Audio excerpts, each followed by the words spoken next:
China memperingatkan negara-negara lain agar tidak membuat kesepakatan dagang dengan AS yang merugikan China. Peringatan itu disampaikan di tengah meningkatnya perang dagang antara AS dan China sebagai dua ekonomi terbesar dunia. Lantas, seberapa besar pengaruh China dalam perdagangan global? Simak selengkapnya dalam video berikut.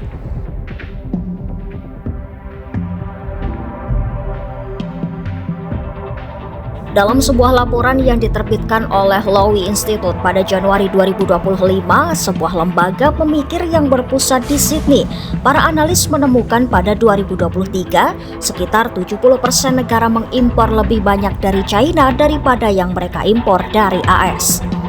Kemajuan pesat China sebagai negara adikuasa perdagangan dapat ditelusuri kembali ke tahun 2001, tahun ketika China bergabung dengan Organisasi Perdagangan Dunia atau WTO.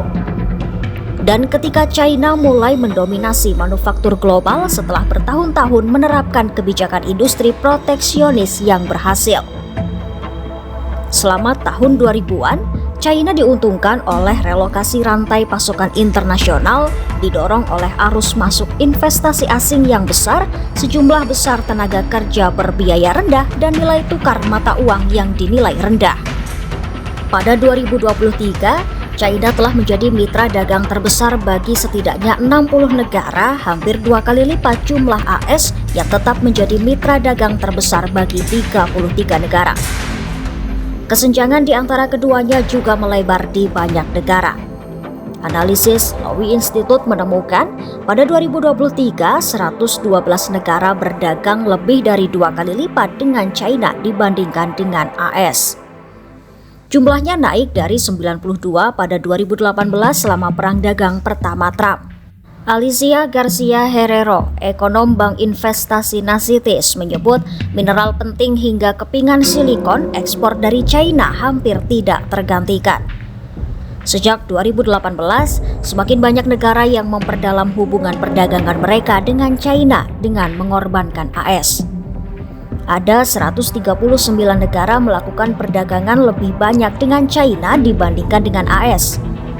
Kemudian pada 2023, jumlah tersebut meningkat menjadi 145 dan sekitar 70% ekonomi dunia kini melakukan perdagangan lebih banyak dengan China dibandingkan dengan AS, naik dari hanya 15% pada 2001.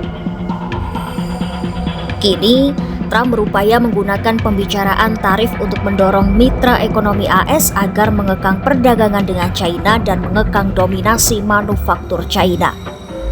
Sebagai imbalannya, negara-negara tersebut dapat memperoleh pengurangan pungutan dan hambatan perdagangan AS. Pemerintahan Trump mengatakan sedang berunding dengan lebih dari 70 negara. Lantas, apakah negara-negara itu mampu mengasingkan China dalam perdagangan? Kementerian Perdagangan China memperingatkan negara-negara lain bahwa mencari kepentingan pribadi sementara dengan mengorbankan kepentingan orang lain sama saja dengan mencari kulit harimau. Maksudnya adalah, China berpendapat bahwa mereka yang mencoba membuat kesepakatan dengan AS si harimau pada akhirnya akan dimakan habis juga. Sementara itu, menurut Garcia Herrero, beberapa negara seperti Meksiko yang memiliki hubungan dagang yang sangat erat dengan AS mungkin akan mengatakan tidak terhadap impor dari China. Namun, ia menekankan bahwa kehadiran China dalam rantai pasokan begitu besar bagi sebagian besar mitra dagang Amerika lainnya sehingga pemisahan hampir mustahil dilakukan. Di seluruh dunia, China memang telah menjadi sumber impor yang sangat berharga. China menyumbang 20% dari impor barang Uni Eropa. Angka yang sama di Inggris Raya adalah 10%. Menteri Keuangan Inggris Rachel Reeves juga mengatakan akan sangat bodoh bagi Inggris untuk mengurangi perdagangan dengan China. Ya, di seluruh negara berkembang, peran perdagangan China sama pentingnya. Sekitar 1/4 dari total impor Bangladesh dan Kamboja berasal dari China. Dan hampir 1/5 dari impor barang Nigeria dan Arab Saudi juga berasal dari China.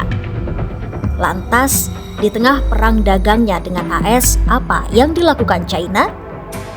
Presiden China Xi Jinping melakukan perjalanan ke 3 negara Asia Tenggara untuk memperkuat hubungan regional.